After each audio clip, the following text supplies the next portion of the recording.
days when I was young, I'm not a kid anymore. But some days I sit and wish I was a kid again. Back in the days when I was young, I'm not a kid anymore. Every now and then I like to tell my kids about my experience growing up. It puts things into perspective. At least that's my intent. They usually just make fun of me. I tell them how, as a young child growing up in the 70s, we used to get dressed up to go to the movies. I mean, actually put on our good clothes. For me, that meant dress pants, which more than likely were polyester, hard-bottom shoes and dress shirts or sweaters. Movies were an experience. Over the years, that experience changed. By the early 80s, I didn't get dressed up and go downtown with my family. We now had a local theater. I could go with my friends, choose my own clothes. At first, that was during the daytime. But then as I got a bit older and a new multiplex theater was built in the borough, we all would travel there on Friday or Saturday nights. Prince in his first motion picture. R.I.P. Whitestone Theater in the Bronx. The experience continued to change. I changed as well. I began to prefer going to the movies during the day again. Eventually, with my own family. For a few years, I stopped going to the movies altogether. That was when I could no longer see the screen.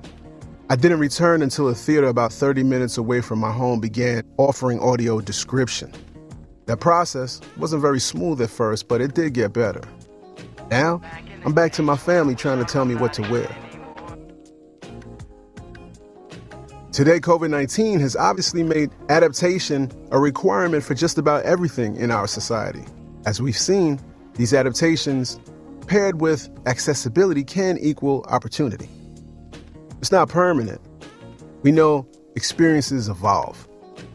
When it's inclusive, I think that's a good thing. By the way, there's nothing wrong with my sweatshirts. I'm Thomas Reed, your host and producer. And you're rocking with Read My Mind Radio.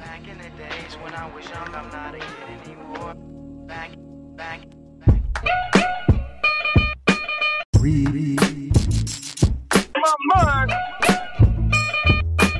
Read my mind.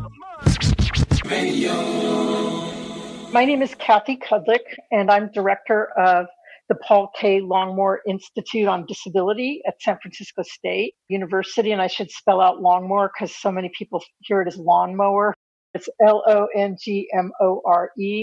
It's a disability cultural center. We try to kind of get people to think about disability in new and creative and innovative ways. I'm a history professor in addition to my role as director at the Longmore Institute, and I teach disability history, among other things. I come at this largely as somebody who grew up with a serious vision impairment and was in complete denial through much of my life, trying to pass and pretend and all of those things. And then a random encounter with somebody and then starting to read more about blindness stuff and disability stuff and all of that led me to kind of start to say, hey, there's nothing to be ashamed of here. So why not embrace what's really cool about this and think about it in new ways? Thinking about disability in new ways.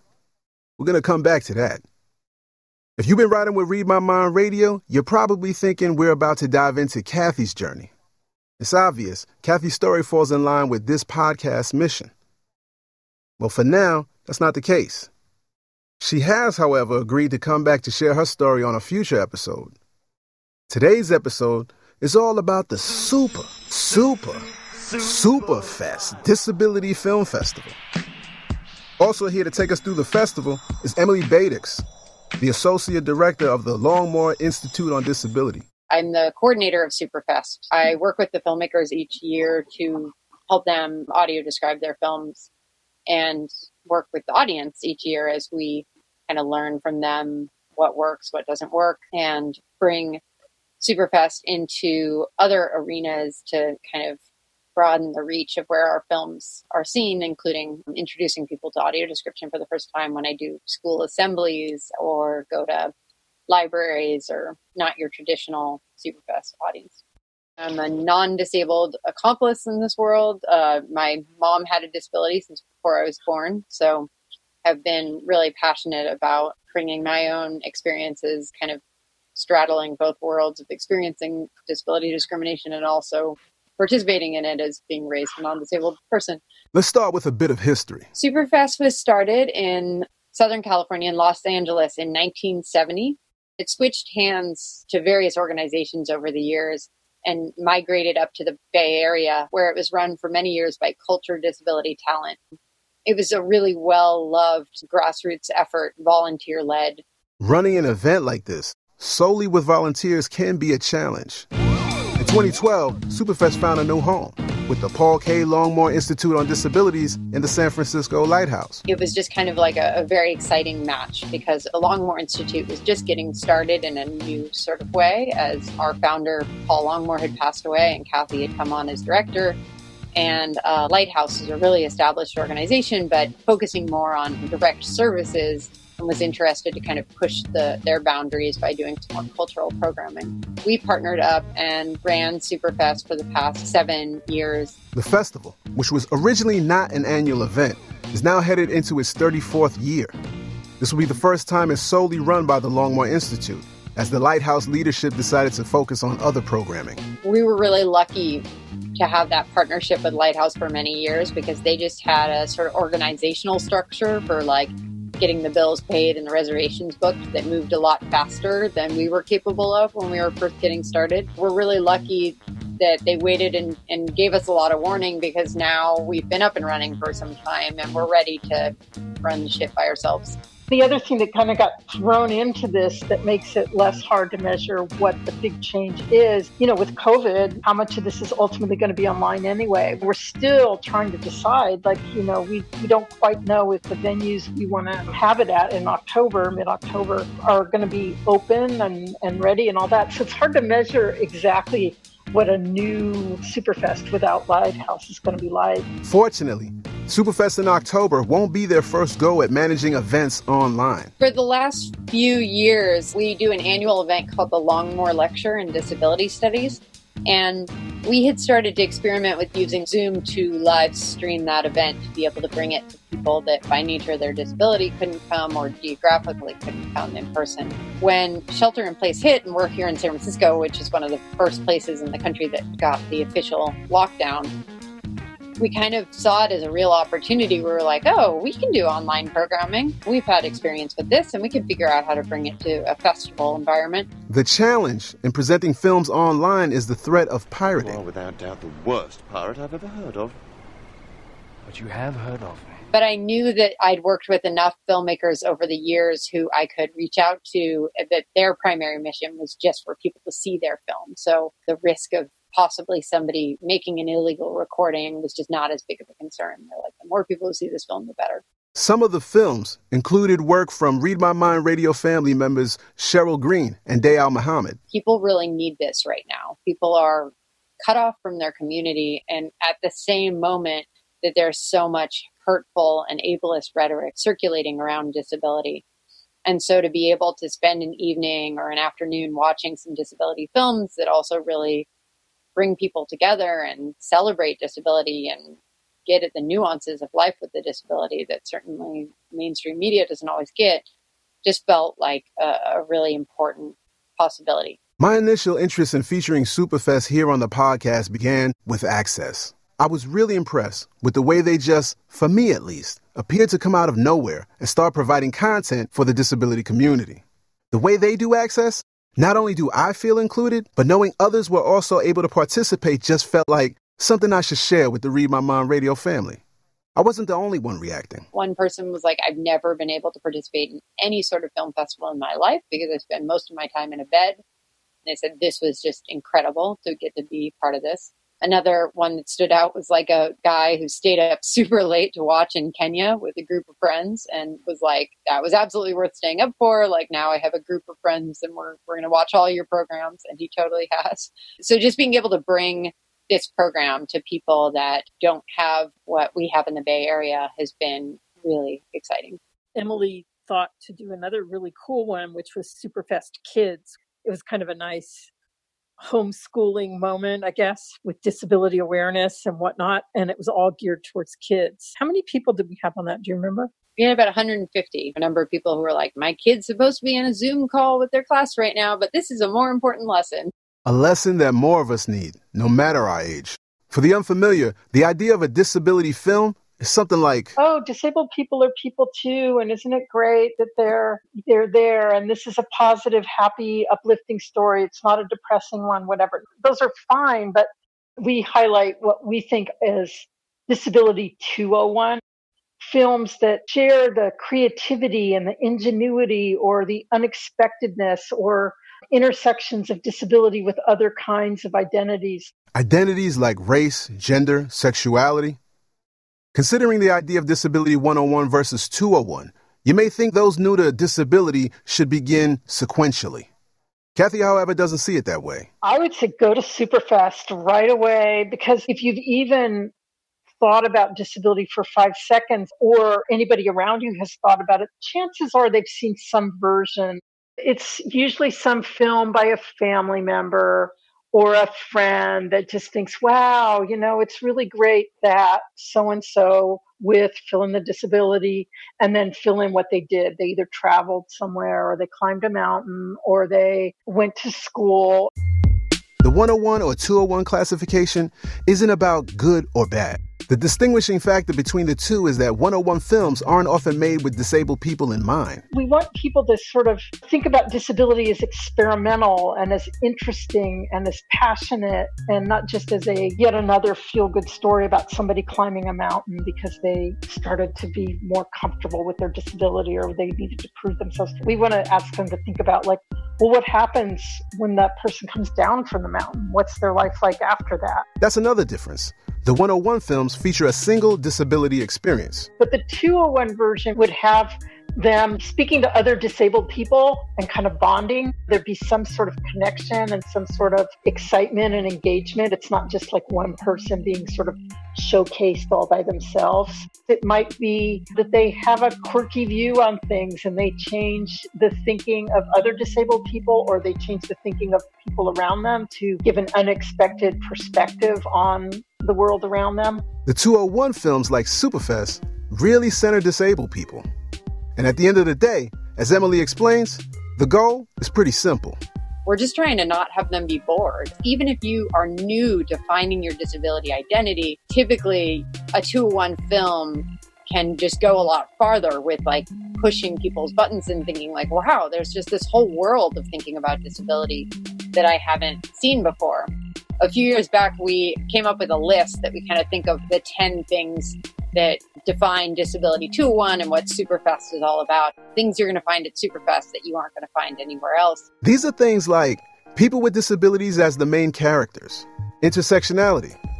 People with disabilities aren't just white men, as often portrayed in movies. So at Superfest, you'll see representation from Black, Latinx, LGBT people with disabilities. I'll include a link to these 10 categories on this episode's blog post at readmymind.com. At Superfest, all screenings include open audio description. So unlike when you attend a film at your local theater and you request a headset and receiver to privately stream the audio description, these films have the description streaming with the main audio. As Kathy notes, this does require some introduction for an audience unfamiliar with AD. You're going to hear this and you're not used to it. Think about it as a new way of watching films. I've often thought of it in that context of when they introduced talking to silent films. It's another layer that people weren't ready for, and that suddenly like, whoa, this is very new.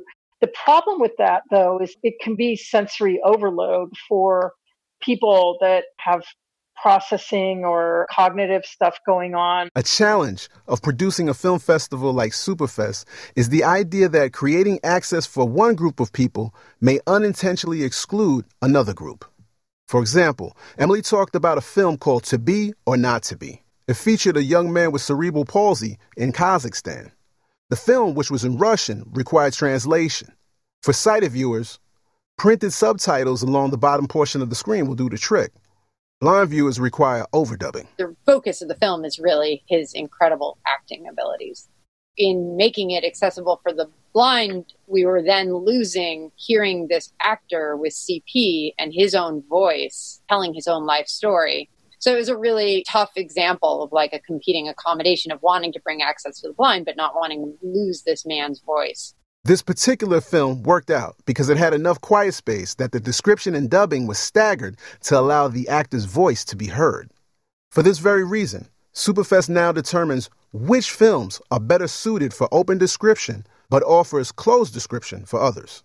So much of our work is working with these filmmakers to teach them and think about the process and have tough conversations as we do it, so that hopefully people are thinking about it in advance of making their films. So what is that process like of teaching the filmmakers?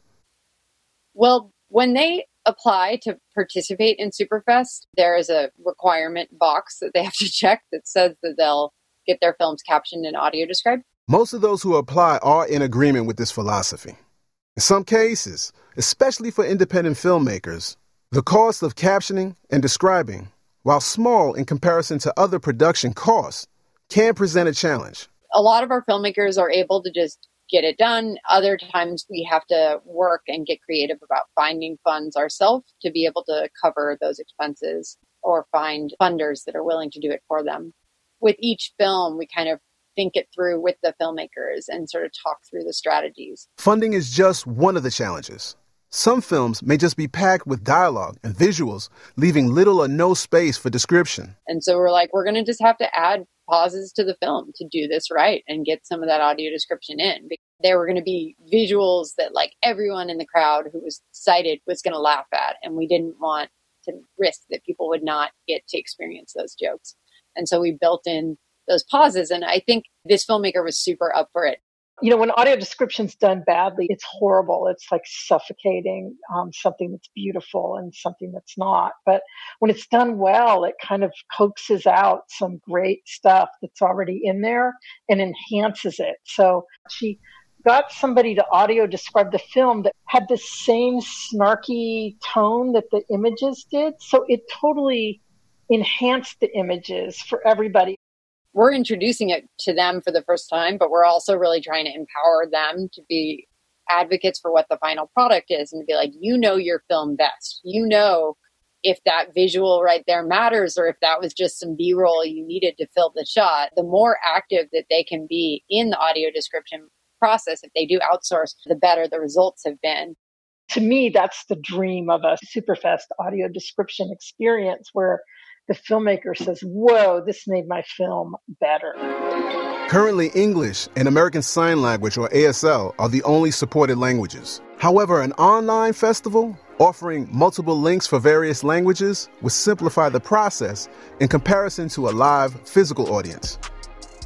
Getting that audience, whether in person or not, that takes work. Shout out to our wonderful student assistants. Every time we have an event, get an email from me like, okay, here's the audience for this one. Think of everybody you can, send them this email. We have like a big list of like disability organizations all across the country, but then with each one, we're like, okay, who could we reach that would not have any interest in attending a disability film festival, but because of this new sort of twist on it might be interested. Selecting the students, or Longmore Fellows, as Kathy refers to them, is not about finding interns to get the job done. We try to hire as many students with disabilities, put them in the majority as our kind of student workers, but also we're educating them and bringing them into community with each other about new ideas around disability. The students are experiencing the mission of Superfest: advocacy, education, and community building, all done through the Phase 1 judging of the films. It's almost like a class, but we get paid internships for students with disabilities to come and basically watch like 190, 200 films and have to winnow it down to just like 10 or 15. And we teach them and they teach each other and they become advocates and learn about representations of disability, all of these things by working together. Both Kathy and Emily lead the interns in discussions about the films. With each of the students coming to disability from different angles, as you can imagine, the conversations are rich and engaging. For more on Superfest jurors, check out episode 76 of Alice Wong's Disability Visibility podcast. I'll hook you up with that link over on readmymind.com. While much of the world got caught flat-footed during the pandemic, we see how the team at Superfest was in a position to quickly respond. We have always evolved with new twists and turns each year. There's always something. The elevator at the BART station right by the venue was down, so we created a bus bridge to another art station. It was like, we found out like that morning of the festival. One year we arrived at one of our venues, and the night before they had painted a wall like right outside the entrance to our auditorium.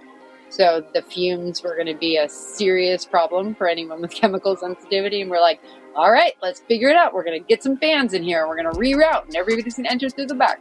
We've been giving advice to some of the other film festivals, not just disability film festivals, but film festivals, period, on how to do online programming. And I think that's a great example of like when you're in the disability community and you're used to things not being made for you because of ableism, that gives you this sort of adaptability and flexibility. And like our festival has that spirit. The Superfest Film Festival will take place on October 17th and 18th, 2020, with 15 films all falling within the range that Superfest aims to include. Different disabilities featured, a mixture of films that are documentaries that look at some of the honest hardships of life with a disability, and others that are light and hilarious and really get at some of the like funniest moments of insider humor inside disability community. A lot of really incredible artistic films that explore sort of the beauty that comes with disabled bodies and disabled dance and movement. This year's set of films consists of 14 short and 1 feature film called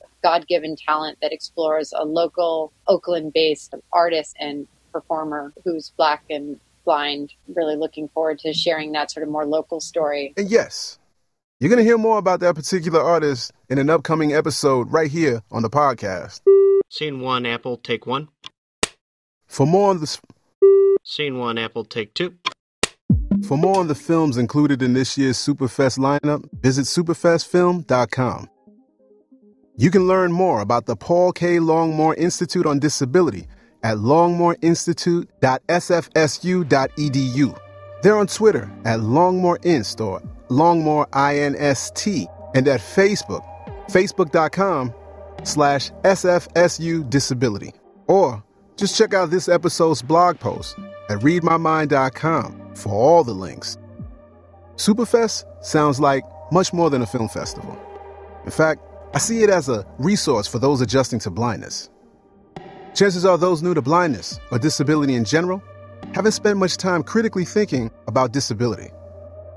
Being new to the experience is an opportunity to examine all that's been accumulating in the subconscious over the years. The films featured in Superfest encourage us to move our thinking about disability to a conscious level. Take a look at the list of 10 things defining the 201 films at Superfest.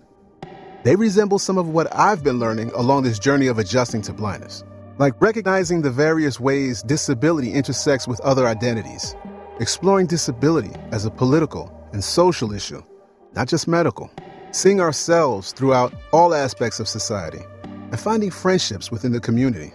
In fact, now that I think about it, Superfest sort of reminds me of how I feel about this podcast.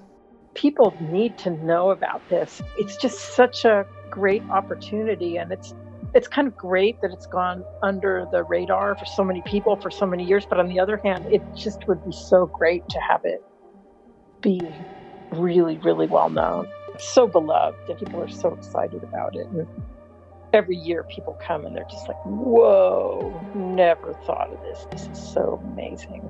I'm just saying. Well, I'm looking forward to Superfest being online this year because I personally get to attend. I know there's no replacement for that in-person experience. I look forward to one day being able to participate in person. I get the sense that it could be a similar experience to my first blindness conference. That sense of belonging or community. Kathy Kudlick, Emily Badick, and Superfest. It's official. You know you're part of the Read My Mind radio family. Come hang out with yours truly and the rest of the cool kids as we watch some fun, interesting, and thought-provoking films. Head over to superfestfilm.com to check out the lineup and grab your ticket. Don't forget the snacks and drinks. You gotta have snacks and drinks. Subscribe wherever you get podcasts. Transcripts and more are over at readmymind.com. And yes, that's R to the E-I. D, and that's me in the place to be. Like my last name. Peace.